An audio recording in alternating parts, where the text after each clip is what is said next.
Bonjour, je m'appelle Tumbaka Sekapersit, j'habite à Kinshasa, en République démocratique du Congo. J'ai fait les études d'ingénierie, filière électricité et informatique. Je suis actuellement en deuxième graduat. J'ai obtenu une bourse Makutano d'une valeur de 1 380 $ pour financer mes études au niveau licence. J'ai entendu parler du Makutano par le Canada des scientifiques qui est boursier chez le BOUC. J'ai postulé car ma situation personnelle ainsi que mes ressources financières ne me permettent pas d'aller jusqu'au bout avec mes études.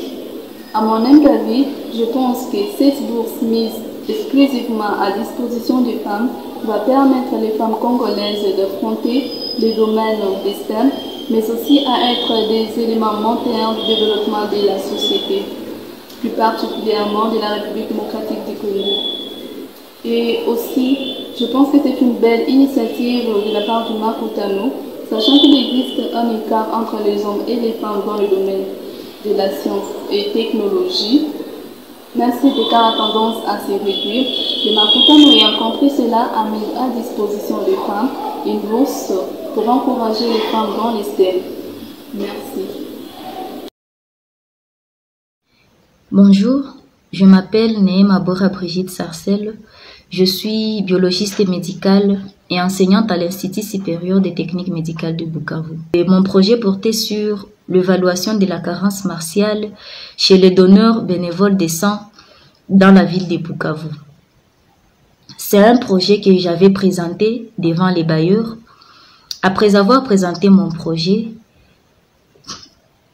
j'avais été retenue comme lauréate de la bourse Makutano and Investing in People. Au fait, la thématique de la carence martiale chez les donneurs, c'est une thématique qui m'intéresse beaucoup parce que on se rend compte que dans nos structures sanitaires, on s'intéresse plus à la santé des receveurs qu'à la santé du donneur. Et donc, dès qu'un donneur de sang a déjà donné son sang, ça se limite là. On lui fait juste quelque chose comme un sucré, du pain, et ça se limite là. On ne se demande même pas quel peut être l'inconvénient. Si par exemple c'est quelqu'un qui a donné du sang il y a 1 mois et qui revient encore pour donner son sang, est-ce que ça ne peut pas avoir d'influence sur sa santé? Raison pour laquelle je m'étais dit de m'intéresser à la santé du donneur. Au fait, l'aide de Makutano and Investing in People, pour moi, c'est une aide qui est vraiment capitale. D'ailleurs, moi, je me dis que c'est une grâce que j'ai. C'est une grâce que j'ai parce que j'ai prié jour et nuit. J'ai demandé à Dieu de m'ouvrir une porte, de me donner une opportunité qui pourra me permettre de poursuivre mes études.